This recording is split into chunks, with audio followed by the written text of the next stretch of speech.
Super Mario RPG Legend of the Seven Stars came out for the Super Nintendo in 1996 and was developed by Squaresoft, commonly known today as Square Enix, and was published by Nintendo.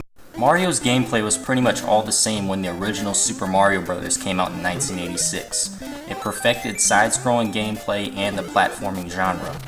But if you're familiar with Square, you know they are the creators of the critically acclaimed Final Fantasy series and arguably the best developers in the RPG genre. But what kind of game would this and this combine to make? Was the role-playing universe ready for everybody's favorite plumber?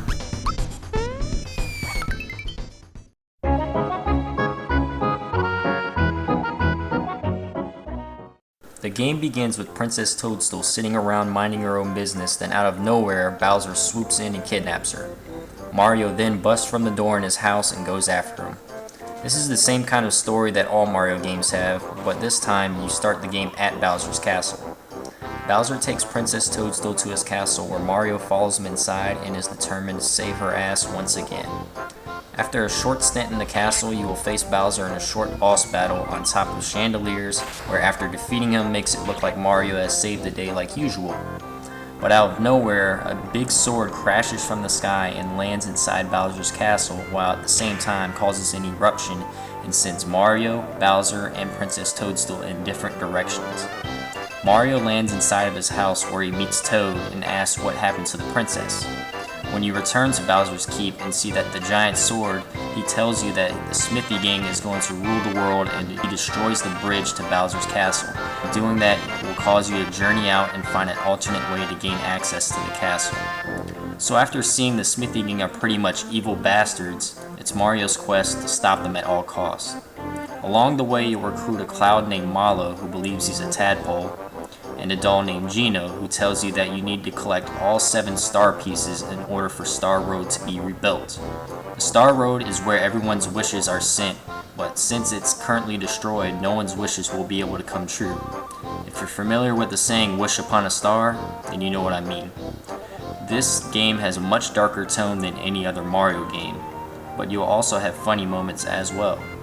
What other Mario game would you see a woman holding a martini and every time you attack her causes her boobies to shake?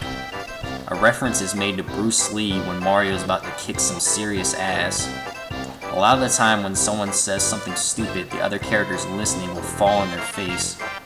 And you even encounter a ripoff of the Mighty Morphin Power Rangers, known as the Axum Rangers, who are simply very evil bastards. So as a whole, the story and content involved in this game is superb.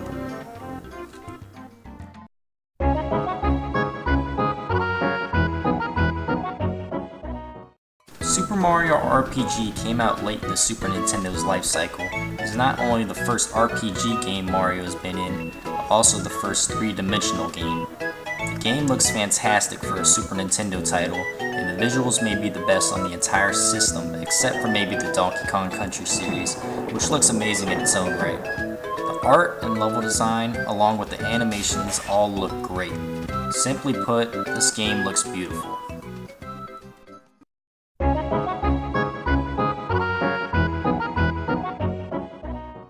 Super Mario RPG's gameplay is similar to most turn-based RPGs, but it's a lot simpler. Turn-based battles are not random, but initiated once you run into an enemy.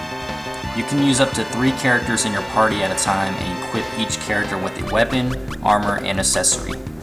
During your turn in battle, each character that you're using can either attack with their equipped weapon, use a special move that requires flower points, or FP, commonly known as Magic Power MP in most RPG games. Flower points are shared throughout the whole party. Hitting X will allow you to use an item. Hitting B will allow the option to either defend or run away. Defending will cut the damage your character receives by a solid amount. Running away seems to be completely random. Sometimes you'll be able to escape, and sometimes you won't. When you attack, pressing A at the right moment will cause your attack to do more damage and have an added animation. Mistiming it will do nothing. The same goes for when your enemies attack you. Pressing A at the right moment will significantly decrease many attacks or make them do no damage at all.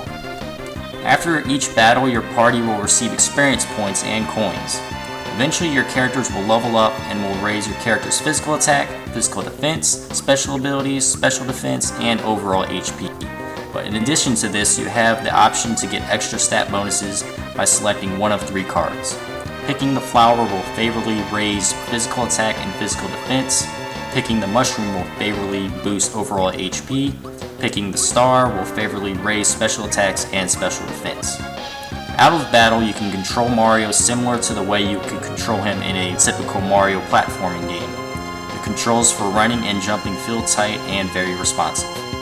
Also, out of battle, you can collect treasure chests, which will give you coins, items, a flower, which will add flower points to your party, mushroom, which will recover all HP and FP, or a star, which makes Mario temporarily invincible, allowing him to take out enemies when making contact with them. Overall, the gameplay is very simple for Mario fans that aren't even fans of RPG games, which makes the game fun for almost any kind of gamer.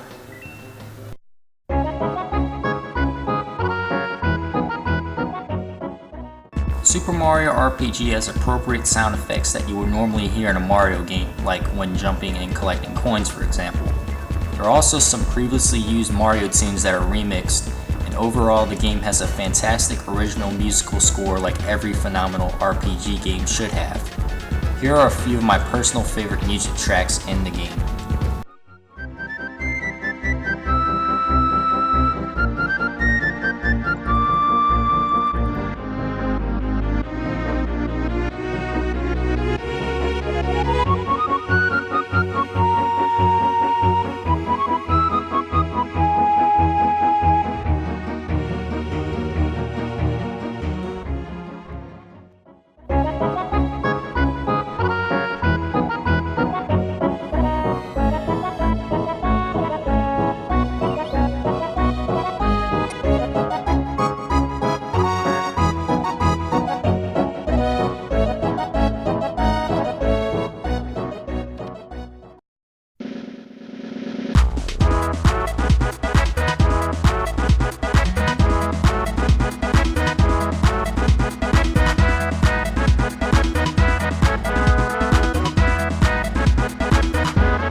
In my opinion, Super Mario RPG Legend of the 7 Stars is a top 5 game for the Super Nintendo. The story, graphics, sound, and gameplay are all spectacular. The game is fun, funny, and fantastic to play.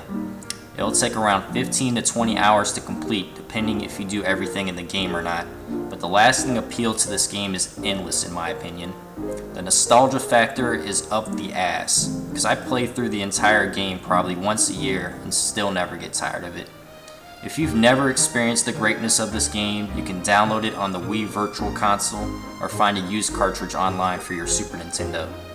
This game is not only one of the best RPG games ever created, but also one of the best Mario titles of all time.